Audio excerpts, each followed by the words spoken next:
खबरों में आपका स्वागत करती हूँ।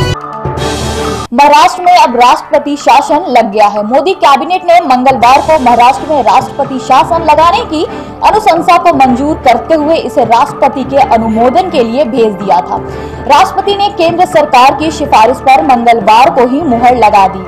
मंगलवार से महाराष्ट्र में राष्ट्रपति शासन लागू हो गया है। राष्ट्रपति शासन लगने के विरोध में शिवसेना सुप्रीम कोर्ट पहुंच गई है। शिवसेना का कहना है कि बीजेपी को सरकार बनाने के लिए 48 घंटों का समय, फिर शिवसेना को 24 घंटों का ही समय क्यों दिया गया।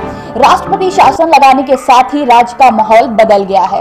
अब शासन का काम राज्यपाल के हाथ में आ गया है। राजकाज के सहायता के लिए 3 IAS अधिकारियों को राज्यपाल का सलाहकार नियुक्त कर दिया गया है।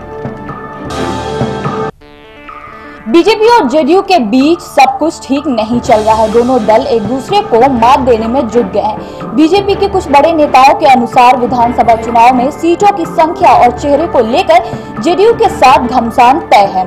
इन बीजेपी के नेताओं के अनुसार केंद्रीय नेतृत्व के लिए अकेले चुनाव मैदान में उतरने को तैयार हैं, लेकिन बीजेपी के राज्य स्तर के कुछ नेता इसके लिए तैयार नहीं है, जिसकी वजह से अभी तक गठबंधन बचा हुआ है। लेकिन जब सीटों की संख्या को लेकर पेंच फंसेगा तो बीजेपी जेडीयू को छोड़कर बाकी सभी छोटे दलों को साथ लेकर अकेले चुनाव मैदान में उतर सकती है। बीजेपी के कुछ बड़े नेता ये भी दावा कर रहे हैं कि उनकी पार्टी इस बार चुनाव नीतीश कुमार के चेहरे पर नहीं लड़ने वाली है। बीजेपी अपने प्रदेश स्तर के कई बड़े नेताओं को नीतीश कुमार की घेराबंदी में लगा ही चुकी है। साथ ही सीएम नीतीश के गृह जिला नालंदा को आज तक जेडीयू का अभेद दुर्ग माना जाता है। उसके ऊपर अपना दबदबा बढ़ाने के लिए खूब पसीना बहा रही है। बीजेपी नेताओं का दावा है कि नीतीश कुमार के गढ़ नालंदा में अपनी जड़ें मजबूत करने में उसे बहुत सफलता मिली है। सदस्यता अभियान में नालंदा ऊपर से तीसरे स्थान पर आ गया है। इस बार बिहार बीजेपी की तरफ से चलाए गए सदस्यता अभियान में नालंदा में काफी अधिक संख्या में नए लोगों को बीजेपी से जोड़ा गया है। पार्टी में भी नालंदा में अधिक संख्या में नए लोग के बीजेपी से जुड़ने से काफी उत्साहित है। 13 नवंबर को महागठबंधन की ओर से पूरे बिहार में केंद्र सरकार की विफलताओं को लेकर धरना प्रदर्शन का आयोजन किया जाएगा।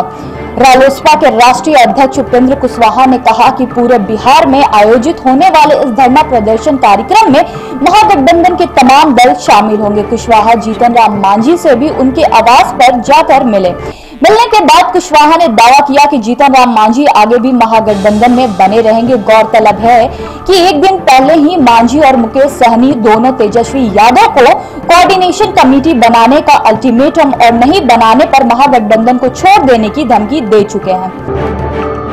कार्तिक पूर्णिमा के अवसर पर परंपरागत तरीके से बिहार शरीफ के धनेश्वर घाट तालाब में गंगा आरती का आयोजन किया गया, जिसमें बनारस से आए ब्राह्मणों ने विधि विधान से गंगा आरती कर पूरे माहौल को भक्तिमय बना दिया। इस मौके पर नगर की महिलाओं ने तालाब में दीप दान किया, जिससे पूरा तालाब दीपक की रोशनी से जगमगा उठा।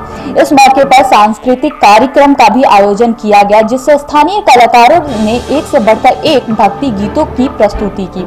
प्रत्येक वर्ष पूर्व वार्ड पार्षद परमेश्वर महतो द्वारा इसका आयोजन किया जाता है, जिसमें आसपास के कई इलाके के लोग शामिल होते हैं।